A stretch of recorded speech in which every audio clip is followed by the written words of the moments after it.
নমস্কাৰ মিত্ৰসকল, YouTube channel অমৃতেশ্বৰ পুত্ৰালৈ আপোনালোকক আকৌ এবাৰ স্বাগতম জনাইছোঁ।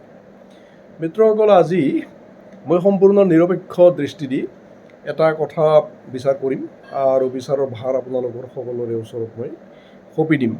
চাওক, কোনো ৰাজনৈতিক পাৰ্টিৰ লগত মোৰ কোনো সম্পৰ্ক নাই। মই কোনো পন্থা বা কোনো দৰ্শনৰ অন্ধ বিশ্বাসীও নহয়। মই ভাৰতীয় সংস্কৃতিৰ লগত, ঋষি শিক্ষা, ঋষি সংস্কৃতি, ঋষি পৰম্পৰাৰ লগত অটল গভীৰভাৱে জড়িত ব্যক্তি।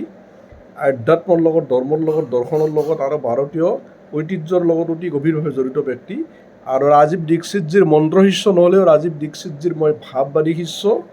আৰু ভাৰতৰ সকলো সন্ত, সকলো মহাপুৰুষৰ, সকলো অৱতাৰ পুৰুষৰ সাৰ মৰ্ম সত্যখিনি মই প্ৰচাৰ কৰি আছোঁ ইউটিউবৰ মাধ্যমত।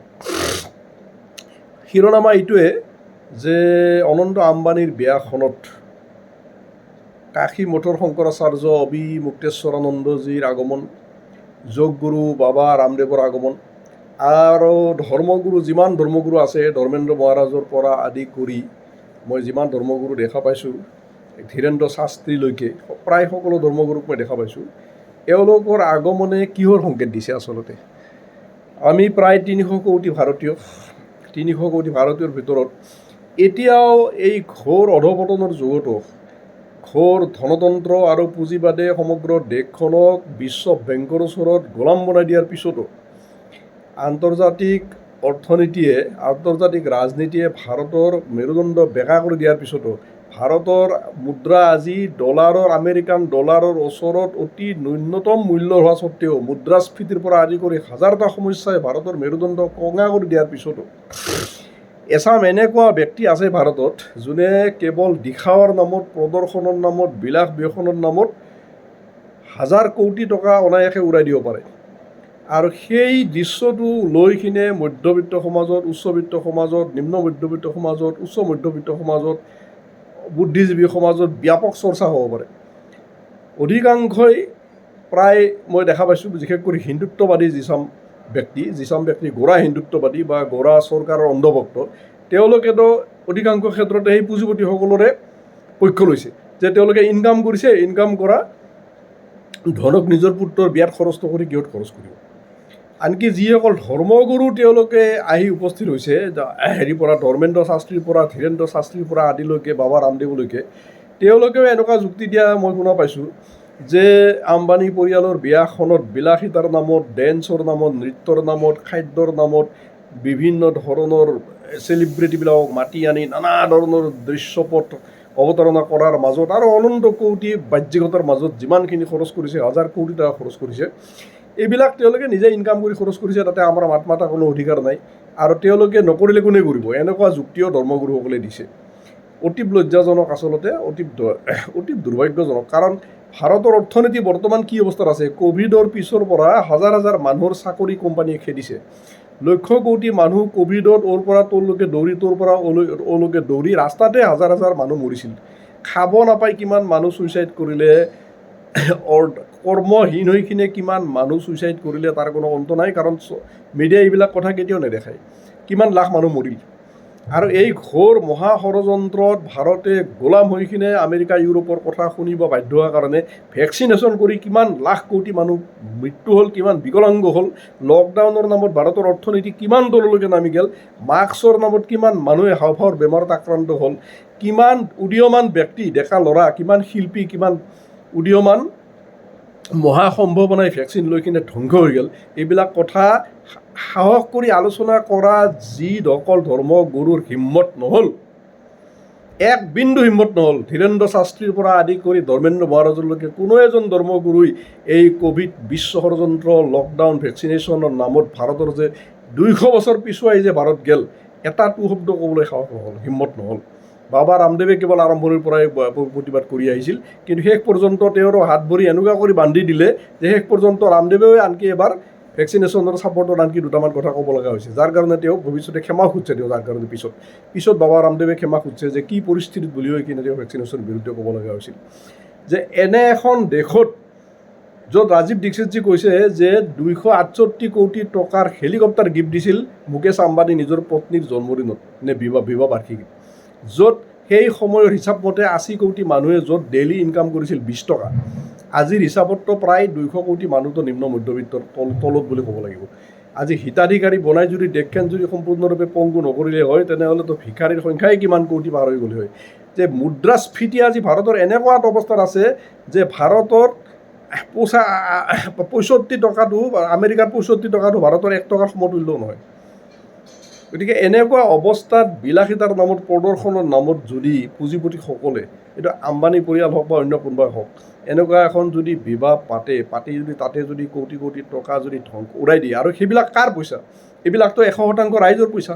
অলপতে ৰিচাৰ্জৰ দাম বাঢ়াইছে, জিঅ'ৰ এই কথাটো সকলোৱে জানে, প্ৰায় 90 টকা 80 টকা কৰি ৰিচাৰ্জৰ দাম বাঢ়াইছে।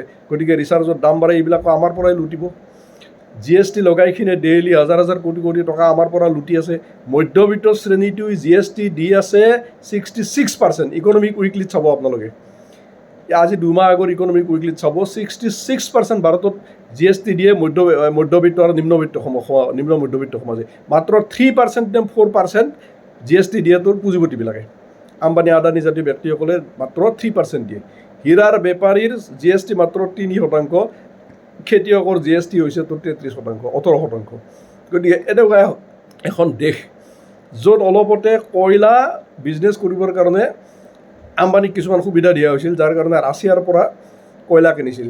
আমেৰিকাই ধমকি দিয়াৰ পিছতো যাৰ পৰিণতি ভুগিব লাগিব, সমগ্ৰ দেশখনে ভুগিব লাগিব যাৰ পৰিণতি। তেল অলপতে আনিছিল, তেলৰ ব্যৱসায়তো চৰকাৰে সুবিধা কৰি দিছিল আম্বানীক। হেৰিৰ পৰা তেল আনিছিল, ৰাছিয়া নে ক'ৰবাৰ পৰা তেল আমদানি কৰিছিল, যাৰ ফলস্বৰূপে আৰৱ কাণ্ট্ৰিবিলাকৰো কপৰ বলি হৈছে। এইবিলাকতো বহুত কিবা কিবি কাহিনী। কাৰণ এইটোতো আজিৰ নহয়, এইটো কংগ্ৰেছ চৰকাৰৰ পৰাই চলি আহিছে যে পুঁজিপতিসকলক এনেকুৱা কিছুমান আইন চৰকাৰে বনাই দিয়ে যাতে পুঁজিপতিসকলে আৰৱ খৰব টকাৰ ব্যৱসায় যাতে কৰিব পাৰে। ৰাজীৱ দীক্ষিতৰ প্ৰবচনবিলাকত চাব, এইটো আম্বানী আদানীৰ পৰা যিমান পুঁজিপতি আছে তেওঁলোকৰ চৰকাৰৰ লগত গোপন কৰি থাকে, যাৰ ফলস্বৰূপে বেংকেও তেওঁলোকৰ কিমান হাজাৰ কোটি টকা ঋণ লয়। এই পুঁজিপতিবিলাকে বেংকে সকলো নথিপত্ৰ বিলুপ্ত কৰি দিয়ে। বেংকত যদি পিছত যদি কেছো দিয়ে কোনোবাই সুপ্ৰিম কোৰ্টত, বেংকে গোটেই নথিপত্ৰ বিলুপ্ত কৰি দিয়াৰ কাৰণে বেংকেও নাফাঁচে, বেংক কেতিয়াও নাফাঁচে। গতিকে পুঁজিপতিসকলক সকলো চান্স দি থাকে লুটিবৰ কাৰণে চৰকাৰে। তাৰ বিনিময়ত চৰকাৰে ইলেকশ্যনৰ সময়ত পায় হাজাৰ কোটি টকা। 30% প্ৰত্যেক বছৰতো পাবই প্ৰত্যেক পুঁজিপতিৰ পৰা, তাৰ উপৰি ইলেকশ্যনত হাজাৰ হাজাৰ কোটি টকা পাব। এইটো এটা পাৰস্পৰিক লেনদেনৰ সম্পৰ্ক। ইয়াৰ ফলস্বৰূপে ধ্বংস হৈ যাই আছে কোনে? মূল্য বৃদ্ধিৰ পৰা, দৈনন্দিন বস্তুৰ আকাশচুম্বী দামৰ পৰা, বেৰোজগাৰীৰ পৰা, বানপানীৰ পৰা, ভূমিস্খলনৰ পৰা 100 কোটি সমস্যাত জৰ্জৰিত হৈ কিনে মৰি আছে মধ্যবিত্ত, নিম্ন মধ্যবিত্ত, উচ্চ মধ্যবিত্ত আৰু নিম্নবিত্ত শ্ৰেণীটো। গতিকে অতি লজ্জাজনক কথা। ধৰ্মগুৰুসকলৰ কাম কি? ধৰ্মগুৰুসকল যদি ইমানেই উদাৰ, তেওঁলোকে তেনেহ'লে ভাৰতৰ শ্বহীদ পৰিয়ালবিলাকৰ বিয়াবিলাকত তেওঁলোকে কিয় যোৱা নাই? ভাৰতত কৈলাশ মানৱজীৰ দৰে অসংখ্য এনেকুৱা ব্যক্তি আছে যিসকলে দিনে ৰাতি মানৱতাৰ সেৱাত জীৱন বলিদান কৰিছে। এনেকুৱা অসংখ্য অগণিত সংস্থা আছে, অনুষ্ঠান আছে, দিনে ৰাতি যিসকলে সম্পূৰ্ণ পৰিয়ালটোৱে সেৱাৰ যজ্ঞত জীৱন বলিদান কৰিছে। কুষ্ঠ ৰোগৰ সেৱাত জীৱন বলিদান কৰা হেৰিৰ কথা আমি কোনে নাজানো। সেই পৰিয়ালবিলাকৰ বিয়াততো এই ধৰ্মগুৰুসকলে যোৱা আমি কোনোদিন দেখা নাই। ৰামদেৱৰ দৰে যোগগুৰুসকলে যোৱা কথা শুনা নাই। আৰু শংকৰাচাৰ্য পদবীটো, শংকৰাচাৰ্য ইমান সন্মানিত পদবী যে ভাৰতৰ চক্ৰৱৰ্তী সম্ৰাটসকলে শংকৰাচাৰ্যৰ আশ্ৰমত নিজে গৈছিল। শংকৰাচাৰ্যই কোনোদিন চক্ৰৱৰ্তী সম্ৰাটৰ ওচৰত আহিব লগা নহৈছিল। চক্ৰৱৰ্তী সম্ৰাটে নিজৰ মুকুট খুলি খৰম পিন্ধি অথবা সুদা ভৰি শংকৰাচাৰ্যৰ ওচৰত যাব লাগিব। ভাৰতত 4জন মাত্ৰ শংকৰাচাৰ্য আছে। ধৰ্মৰ সম্ৰাট আদি শংকৰাচাৰ্যই 4জন শংকৰাচাৰ্যৰ সৃষ্টি কৰি থৈ দিছিল। আজি ৰাজনীতিয়ে, কলংকিত ৰাজনীতিয়ে 108জন শংকৰাচাৰ্যৰ সৃষ্টি কৰিছে। বিজেপিয়ে সৃষ্টি কৰিছে অসংখ্য শংকৰাচাৰ্য, কংগ্ৰেছে সৃষ্টি কৰিছে অসংখ্য শংকৰাচাৰ্য নিজৰ স্বাৰ্থ সিদ্ধিৰ কাৰণে। মূল শংকৰাচাৰ্য 4জন। শংকৰাচাৰ্য হৈছে শিৱতুল্য। সেই শংকৰাচাৰ্যই তেওঁ আশীৰ্বাদ দিয়া অধিকাৰ আছে নিশ্চয়। কোনোবাই যদি তেওঁক আশীৰ্বাদ ভিক্ষা কৰে, তেওঁ নিজৰ পৰা আশীৰ্বাদ দিয়া, আশ্ৰমৰ পৰা আশীৰ্বাদ দিয়া অধিকাৰ আছে ধৰ্মগুৰুসকলৰ, শংকৰাচাৰ্যসকলৰ। কিন্তু শংকৰাচাৰ্যৰ দৰে এজন শিৱতুল্য ব্যক্তি, যি অবিমুক্তেশ্বৰানন্দই ৰাম মন্দিৰতো আনকি যোৱা নাই।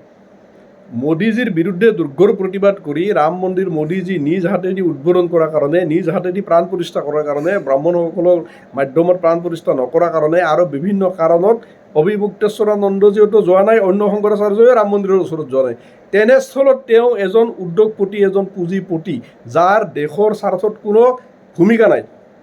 সেৱাৰ মহাযজ্ঞত যাৰ কোনো ভূমিকা নাই, দেশৰ উত্থানত কোনো ভূমিকা নাই, কেৱল কেইলাখমান মানুহক কেৱল চাকৰি দিছে আৰু বিলাসিতাৰ সুবিধা কৰি দিছে।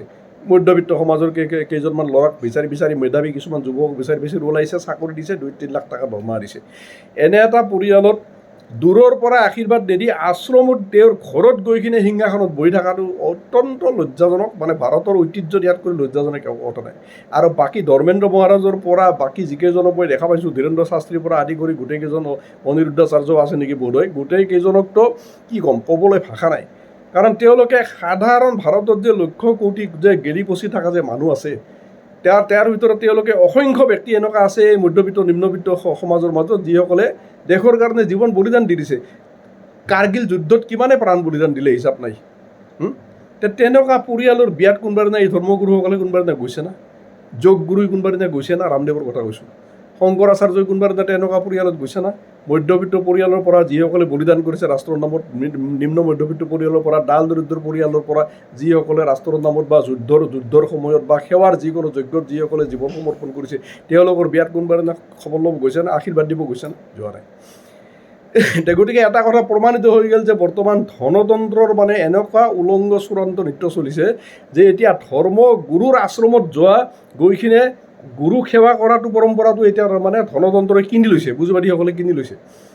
এতিয়া গুৰুই শিষ্যৰ ঘৰত আহিব, যদি ধন থাকে, পদবী থাকে, হেলিকপ্টাৰ গিফ্ট কৰিব পৰা ক্ষমতা থাকে, কোটি কোটি টকা আশ্ৰমৰ নামত গিফ্ট কৰিব পৰা ক্ষমতা থাকে, গুৰু আহি শিষ্যৰ ঘৰত মানে গুৰু এতিয়া শিষ্যৰ চৰণ বন্দনা কৰিব, শিষ্যক আশীৰ্বাদ দিব।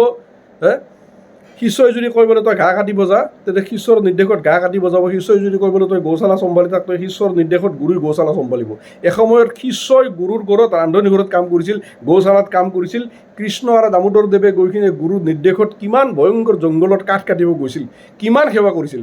এতিয়া এনেকুৱা এটা অৱস্থা আহিছে, যদি কোটি কোটি টকা ডনেশ্যন কৰিব পাৰে সংঘৰ নামত, আশ্ৰমৰ নামত, তেনেহ'লে সেই গুৰুই গৈ কিনে শিষ্যৰ ঘৰত গৈ কিনে এইবিলাক কাম কৰিব। কাৰণ এই গুৰুসকলৰ উদ্যোগপতিৰ ঘৰত, পুঁজিপতিৰ ঘৰত গুৰুসকলৰ আগমনে এইটোৱে সংকেত দিছে। তেওঁলোকে আশ্ৰমৰ পৰা আশীৰ্বাদ পত্ৰ পঠালে মোৰ ক'বলগীয়া তাতে একো নাই। কাৰণ মোৰো বিয়াত, মই এটা ক্ষুদ্ৰাতি ক্ষুদ্ৰ তুচ্ছ ব্যক্তি, মোৰো বিয়াত বহুত কৈলাশ মানৱজীৰ দৰে মহাপুৰুষে মোৰ বিয়াত আশীৰ্বাদ পঠাইছে।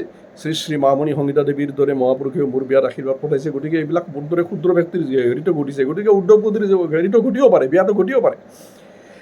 গতিকে এইটো ধনতন্ত্ৰৰ ওচৰত, পুঁজিবাদৰ ওচৰত চূড়ান্তৰূপে নিজক বিক্ৰী হৈ যোৱাৰ এইটো এটা কল্পনাতীত মানে এইটো অভিশপ্ত অধ্যায়। সাধাৰণ মানুহটো বিক্ৰী হৈছে, চৰকাৰখনতো গোটেইটো পুঁজিপতিৰ আণ্ডাৰতে চলি আছে। আজি নহয়, আজি 100 বছৰ আগৰ পৰা গোটেই চৰকাৰ ভাঙা, পাতা, প্ৰধানমন্ত্ৰী বনোৱা, ৰাষ্ট্ৰপতি বনোৱা, গোটেই কামটো চব পুঁজিপতিয়ে কৰি আছে। ৰাজীৱ দীক্ষিতৰ প্ৰবচনবিলাক চালে জল পট কৰি গম পাব, কোনে ৰাষ্ট্ৰপতি বনায়, কোনে প্ৰধানমন্ত্ৰী বনায়, কোনে গোটেই চক্ৰটো, কোনে ছিষ্টেমটো কোনে চলাই আছে, IAS কোনে বনায়, IPS কোনে বনায়, প্ৰশাসনৰ যন্ত্ৰটো কোনে চলাই আছে, পুঁজিপতিসকলে যে গোটেই চলাই আছে, চৰকাৰৰ নীতিবিলাক কোনে নিৰ্ধাৰণ কৰে, বিদেশ নীতিৰ পৰা অৰ্থনীতিৰ পৰা সকলো নীতি কোনে নিৰ্ধাৰণ কৰে, গোটেই ৰাজীৱ দীক্ষিতৰ প্ৰবচনবিলাকত পাব। এতিয়া আজি জ্বলন্ত প্ৰমাণ হৈ গ'ল। কালিলৈকে এই ধৰ্মগুৰুসকলে কোনখন মুখেদি মাতিব? এওঁলোকে যদি ৰিচাৰ্জৰ দাম বঢ়োৱাৰ পৰা আদি কৰি অন্যান্য আৰু অনন্ত কোটি যদি শোষণ লুণ্ঠন নিষ্পেষণ কৰে, কোনখন মুখেদি যোগগুৰুই মাতিব, ধৰ্মগুৰুসকলে মাতিব, শংকৰাচাৰ্যই বা কোনখন মুখেদি মাতিব? এনেইতো শংকৰাচাৰ্য অভিমুক্তেশ্বৰ নন্দজীক মই যথেষ্ট সন্মান কৰোঁ, কাৰণ তেওঁ গৌ মাতাৰ আশ্ৰমতা আন্দোলন তেওঁ চলাইছে। খালী ভৰি তেওঁ ভাৰতৰ ইমূৰ পৰা সিমূৰলৈকে তেওঁ খোজকাঢ়ি গৈ আছে, ভাৰতৰ বেদলক্ষণা দেশী গৌ মাতাক ৰাষ্ট্ৰমাতা উপাধি দিবৰ কাৰণে।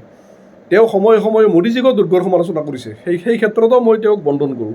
তেওঁ আদৰ্শনীয় ব্যক্তি হয়, কিন্তু এই ক্ষেত্ৰত তেওঁ যিটো ভূমিকা, এই ভূমিকাটোক মই অত্যন্ত লজ্জাজনক, দুৰ্ভাগ্যজনক ভূমিকা বুলি ভাবোঁ। আৰু এইটোৰ দ্বাৰা প্ৰমাণিত হৈ গৈছে যে ভৱিষ্যতে ধৰ্ম বুলি, অধ্যাত্ম বুলি, ভাৰতীয় সংস্কৃতি বুলি, ঋষি সংস্কৃতি বুলি, আশ্ৰম বুলি একো বস্তু নাথাকিব।